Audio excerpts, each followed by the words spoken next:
Hola a todos, somos Lowry Cordero Vidal, Fernanda Quintero Arteaga y Luz Karime Vázquez Lozano. Somos estudiantes del programa de bacteriología de la Universidad de Córdoba. Hoy queremos invitarlos a un recorrido dinámico y diferente por un tema clave del metabolismo celular, el metabolismo del glucógeno. Acompáñenos porque aprender bioquímica también puede ser creativo, divertido y lleno de mucha vida. El glucógeno es un polisacárido de reserva formado por numerosas moléculas de glucosa unidas entre sí, altamente ramificado y almacenado principalmente en el hígado y el músculo. Su estructura compacta permite liberar energía de manera rápida cuando el organismo lo necesita, ya sea para mantener niveles normales de glucosa en sangre o para abastecer de combustible inmediato a los tejidos durante la actividad física. Representa en esencia la forma en que el cuerpo guarda glucosa para usarla de manera eficiente y oportuna. Ahora vamos a observar la estructura del glucógeno, que es fundamental para entender por qué este polisacárido puede almacenarse y movilizarse tan rápido. Primero, cada uno de estos hexágonos que observamos en la imagen representa una glucosa. Las glucosas se unen entre sí principalmente mediante enlaces alfa 1 en 4, que forman lo que llamamos cadena lineal. En la imagen, estos enlaces están señalados y conectan una glucosa con la siguiente en forma de una cadena continua. Sin embargo, el glucógeno no es una cadena recta, es altamente ramificado. Estas ramificaciones se forman gracias a otro tipo de enlace, el alfa 1 en 6, que ocurre aproximadamente cada 8 a 2 unidades de glucosa. Aquí en la figura podemos ver claramente el punto de ramificación, donde una nueva cadena se desprende de la principal. Toda esta organización da lugar a una gran molécula con múltiples extremos llamados extremos no reductores, que también se observan en la parte inferior de la imagen. Estos extremos son muy importantes porque son los sitios donde las enzimas pueden actuar para sintetizar o degradar rápidamente el glucógeno. A continuación vamos a hablar de rutas metabólicas diferentes que toma el glucógeno. La primera es la glucogénesis y la segunda la glucogenólisis. Para empezar es bueno definir qué es la glucogénesis. Este es un proceso metabólico que convierte el exceso de glucosa en glucógeno para su almacenamiento tanto en el hígado como en los músculos. Este proceso es estimulado por la hormona la insulina, cuando los niveles de glucosa son altos y es esencial para mantener las reservas de energía del cuerpo. En la membrana de la célula hepática y en la membrana de la célula muscular encontramos un tipo de transportador de glucosa. En el caso del hígado encontramos los transportadores GLUT2 y en el caso de la célula muscular encontramos los transportadores GLUT4. Ahora bien, los transportadores GLUT2 no son dependientes de insulina. En cambio, los transportadores GLUT4 sí son dependientes de insulina. La ruta inicia cuando la glucosa ingresa a la célula hepática y aquí encuentra una enzima llamada glucoquinasa. Esta enzima requiere ATP para agregar un grupo fosfato en el carbono 6 de la glucosa, generando de esta manera glucosa 6-fosfato. La glucoquinasa requiere magnesio como cofactor. En el caso del músculo, la exoquinasa va a ser la encargada de formar glucosa 6-fosfato. Digamos que esta enzima tiene la misma función que la glucoquinasa y también requiere de magnesio como cofactor. Ahora bien, esta glucosa 6-fosfato va a ser convertida a glucosa 1-fosfato gracias a la enzima fosfoglucomutasa. Aquí lo que ha ocurrido es que el grupo fosfato, que se encontraba pues en la posición 6, se ha movido al carbono 1 y es por eso que recibe el nombre de glucosa 1-fosfato. En este siguiente paso participa el trifosfato de uridina, o también conocido como UTP. El trifosfato de uridina es un nucleótido que está formado por la base nitrogenada uracilo, el azúcar ribosa y 3 grupos fosfato. La enzima pirofosforilasa se va a encargar de quitarle 2 grupos fosfatos al UTP. Al quitarle 2 grupos fosfato y al unirlo a la glucosa 1-fosfato, va a quedar difosfato de uridina glucosa, o también conocida como UDP-glucosa. Cada difosfato de uridina glucosa o UDP-glucosa va a aportar una glucosa para que se pueda ir ensamblando la molécula de glucógeno.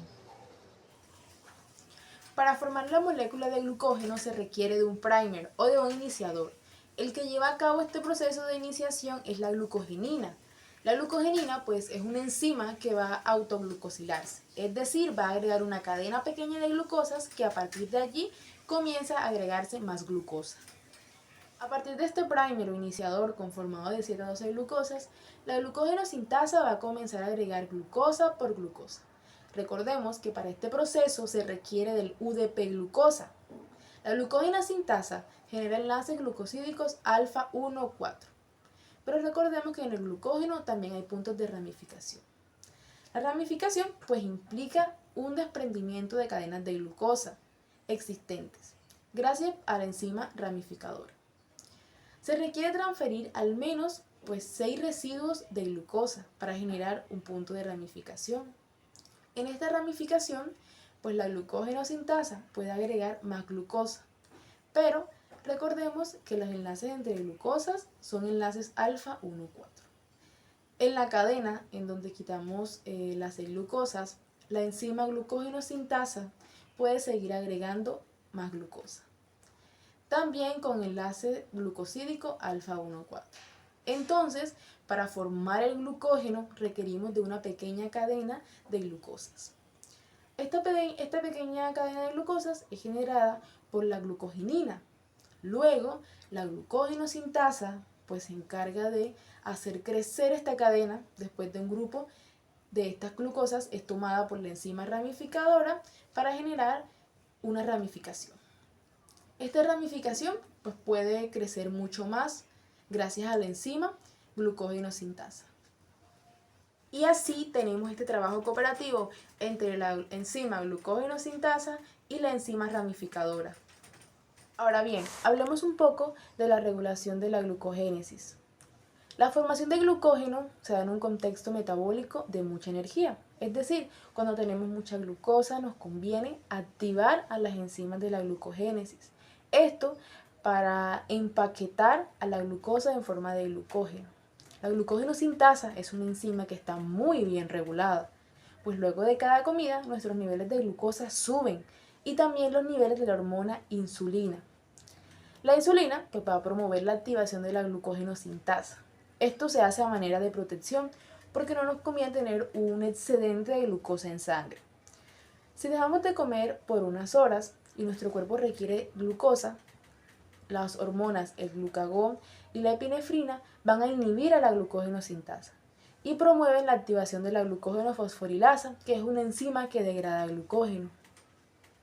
Ok, ahora hablaremos de la glucogenólisis, que es el proceso metabólico mediante el cual el glucógeno almacenado en el hígado y en los músculos se descompone en glucosa para ser utilizado como fuente de energía. Tenemos un glucógeno que está formado por varias glucosas y tiene enlaces glucosídicos alfa 1 4, que es la unión del carbono 1 con el carbono 4, como está señalado con flechas rojas en la imagen. Y aquí vemos también enlaces glucosídicos alfa 1 6, que consiste en la unión del carbono 1 con el carbono 6, y esto lo encontramos en los puntos de ramificación.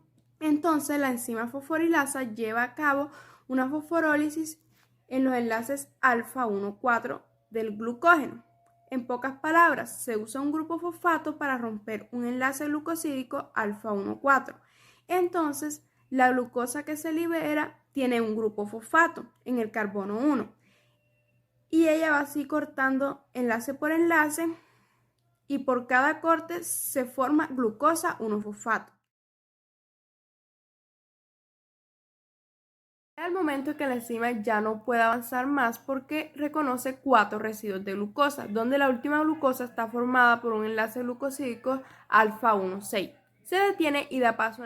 La enzima ramificadora usa su actividad de glucógeno transferasa para transferir 3 de estos residuos a la cadena lineal principal.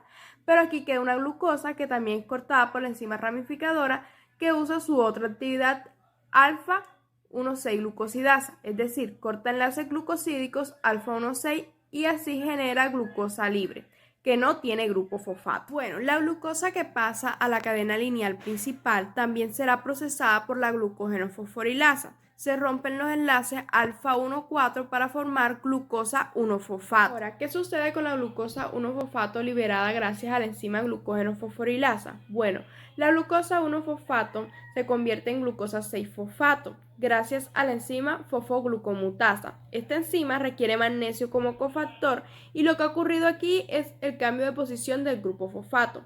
Ya el grupo fosfato no está en el carbono 1 sino en el carbono 6. Luego la glucosa 6-fosfato se convierte en glucosa libre por medio de la enzima glucosa 6-fosfatasa. Esta requiere agua y libera un grupo fosfato. Luego hay que recalcar una diferencia muy importante. El hígado sí tiene esta enzima, pero el músculo esquelético no. Por eso es que el músculo no puede liberar glucosa libre a sangre. Bueno, una vez se ha generado glucosa libre, la célula hepática va a mandar la glucosa fuera de la célula para que vaya a abastecer a otros tejidos. ¿Pero cómo va a salir? Bueno, ellos tienen unos transportadores que se llaman GLUC2. Ok, ahora hablaremos de la regulación de la glucogenólisis. En contextos de bajos niveles de glucosa en el cuerpo, las células alfa del páncreas liberan la hormona glucagón. En las células hepáticas, esta hormona va a promover el incremento del AMP cíclico o CAM para que promueva la fosforilación de la enzima glucógeno fosforilasa. Este proceso solo pasa en el hígado. En el músculo pasa de la siguiente manera. Las glándulas suprarrenales liberan adrenalina o epinefrina. Cuando llega se incrementan los niveles de AMP cíclico y así se activa la glucógeno fosforilasa y empieza la degradación del glucógeno. Bueno, ¿qué ocurriría cuando volvemos a comer y suben los niveles de glucosa? A su vez sube la insulina y esta hormona hará que el AMP cíclico se deteriore y por esto no procede la glucogenólisis. Seguidamente tenemos las patologías asociadas al metabolismo del glucógeno, conocidas como glucogenosis. Son un grupo de enfermedades hereditarias que se originan por defectos de enzimas encargadas de sintetizar o degradar el glucógeno. Dependiendo del órgano donde predomine la alteración, principalmente el hígado, el músculo o varios tejidos, los pacientes pueden presentar hipoglucemia, debilidad muscular, intolerancia al ejercicio o acumulación anormal de glucógeno. Entre las más representativas se encuentran la enfermedad de von Gierke tipo 1, HERS tipo 6, Coriolis tipo 3 y Andersen tipo 4 en el hígado, McArdle tipo 5 y Tarui tipo 7 en el músculo, y otras formas más generalizadas como Pompe tipo 1. Aunque cada una tiene características específicas, todas comparten un elemento común: la alteración en el manejo adecuado del glucógeno por parte del organismo. Y ahora, para hacer este tema mucho más dinámico y divertido, queremos invitarlos a disfrutar de nuestra lúdica titulada El poder del glucógeno. A través de una pequeña dramatización y un teatro de títeres, mostraremos de forma creativa cómo funcionan las rutas del glucógeno y qué ocurre cuando algo en su metabolismo se altera. Así que prepárense, porque viene la parte más interactiva de nuestra presentación. Ay, no, cada vez me siento más cansada. Anoche apenas comí y hoy ni agua tomé. O creo que sí, no me acuerdo. Ay, Dios mío, ¿qué me pasa? No tengo energía, no tengo fuerza. Pero, ¿qué será? Hola, queridos jóvenes científicos. Hoy hemos venido con una misión muy especial. Contarles cómo el cuerpo guarda energía para cuando la necesite. Exacto, y esta maravilla ocurre gracias al glucógeno. Tranquilos, muy pronto todos van a entender. ¿Y qué es el glucógeno? Es la forma en la que el cuerpo reserva energía a partir de glucosa que proviene de la alimentación. Oye tú, te ves un poco cansado. ¿No has comido? No comí, por eso me siento sin energía. Ah, ya sabemos lo que pasa. Tu cuerpo está usando el glucógeno, su reserva secreta de energía. Este se almacena en dos lugares fundamentales: el hígado para mantener la glucosa en la sangre y el músculo para tener la fuerza y movernos. Vamos a pensar en el glucógeno como una batería recargable. Cuando comemos, la recargamos y cuando usamos esa energía, la descargamos. Empecemos hablando de la glucogénesis. Este proceso inicia desde que comemos un delicioso almuerzo lleno de carbohidratos. La glucosa aumenta en nuestra sangre y nuestro cuerpo dice, es momento de guardar toda esta glucosa que nos sobra. Y aquí el cuerpo empieza a construir una especie de colchón de energía. El primer paso es cuando la glucosa entra a la célula y se fosforila, convirtiéndose en glucosa 6-fosfato, gracias a una enzima llamada glucoquinasa. Esto es como ponerle una etiqueta a la glucosa para que no salga de la célula. Luego otra enzima, la fosfoglucomutasa, cambia su forma a glucosa 1-fosfato. Luego una enzima llamada UDP-glucosa pirofosforilasa se encarga de catalizar la reacción de la glucosa 1-fosfato y una molécula de UTP, que es como una moneda de energía, para formar UDP-glucosa en una reacción reversible. Esa UDP-glucosa es como una pieza lista para pegarse a un collar de glucógeno. La enzima glucógeno sintasa se encarga de unirla al extremo de los reductores de cadena de glucógeno, formando un enlace alfa-1,4-glicosídico. La formación inicial de esa cadena de 4 residuos necesita la acción de un cebador o iniciador. En la síntesis de este cebador interviene una proteína llamada glucogenina. Luego la enzima glucógeno sintasa se activa para alargar la molécula de glucógeno. Para hacerlo más compacto, la enzima ramificadora crea enlaces especiales alfa-1 stage. Está formando algo parecido como un collar de ramificaciones, que es el glucógeno. Todo este proceso ocurre cuando hay insulina. Esta hormona le dice al cuerpo, guarda energía que estamos llenos de glucosa. A ver, chicos, cuando comemos y tenemos mucha glucosa, ¿qué hormona se activa? Insulina. ¡Exacto! Ya que conocemos el proceso de glucogénesis, vamos a conocer el proceso de glucogenólisis. Este proceso ocurre cuando necesitamos energía rápidamente. Puede ser cuando no hemos comido o hacemos mucho ejercicio.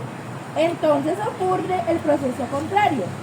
Rompemos el glucógeno para liberar glucosa. El primer paso es cortar los enlaces alfa-1,4 gracias a la acción del glucógeno fosforilasa y así liberar glucosa 1-fosfato. Luego la enzima de ramificadora ayuda a quitar los racimos laterales formando glucosa libre. Cuando ya tenemos la glucosa 1-fosfato, la fosfoglucomutasa la vuelve a convertir en glucosa 6-fosfato. Exactamente, todo depende del lugar donde ocurra el proceso. En los músculos usa glucólisis para generar ATP. En el hígado, otra enzima llamada glucosa 6-fosfatasa la transforma en glucosa libre para mandarla a la sangre para alimentar el cerebro y todo el cuerpo. Todo este proceso ocurre cuando aparecen las hormonas glucagón y adrenalina, que dicen al cuerpo, necesitamos energía ya. Entonces, ¿qué hormona libera la energía? Glucagón y adrenalina. ¡Excelente! ¿Y cuál es la que la guarda? Insulina. ¡Maravilloso! ¡Ya lo tienen claro! El cuerpo es muy sabio. Cuando hay una hormona sube, la otra baja. Así mantiene el equilibrio entre almacenar y liberar energía. Ya sabemos que el glucógeno es el héroe silencioso de nuestro cuerpo. Nos permite tener energía cuando no comemos y nos ayuda a seguir cuando corremos, pensamos o estudiamos. Y lo mejor de todo, se recarga cada vez que comemos bien. Por eso, una dieta equilibrada es la clave para mantener nuestras reservas en forma. Muy bien, amiguitos. Para despedirnos, repitan con nosotros.